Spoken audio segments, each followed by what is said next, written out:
These continue to pop up across Vermont. Some areas like Chittenden County already have at least 10 stores. So what effect does that have on Vermont students? Melissa Cooney found out how schools are navigating the new normal. So we wanted to check in and see what effect this could have on Vermont students. Conversations around cannabis continue in schools, and I found out how schools are navigating the new normal.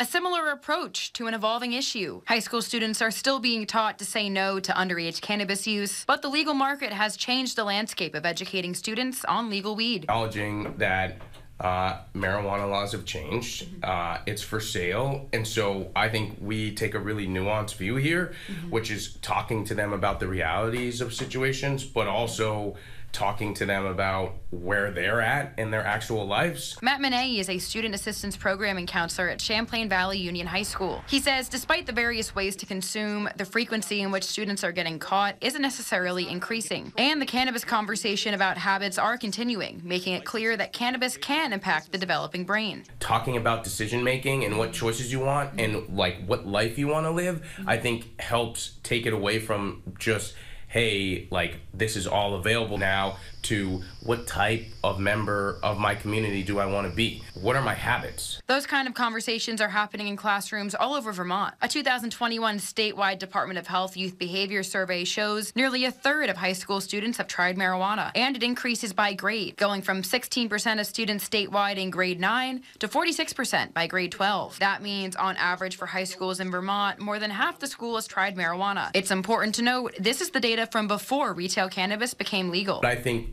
the longer that students put off using for the first time or experimenting for the first time, I think, one, the easier it gets for them to make those choices, but I think the healthier it will be for them at the end. Parents are the #1 influence on their kids. You know, our kids are watching us all the time, and they model the behavior that they see. Even with alcohol, we recommend that if parents are using alcohol, to keep it kind of out of sight and talk to your kids about the risks of it. Kelly Doherty of the Department of Health says Vermont has the second highest percentage of people nationwide, aged 12 to 17, reporting using cannabis in the past 30 days. She says the messaging from the department remains the same and similar to what schools are saying, advocating against underage use and maintaining healthy habits when users are of age. Helping youth develop healthy coping strategies, again, protecting brain health, so that, they can be their best selves. Just because something's legal doesn't mean it's safe. Melissa Cooney, Channel 3 News.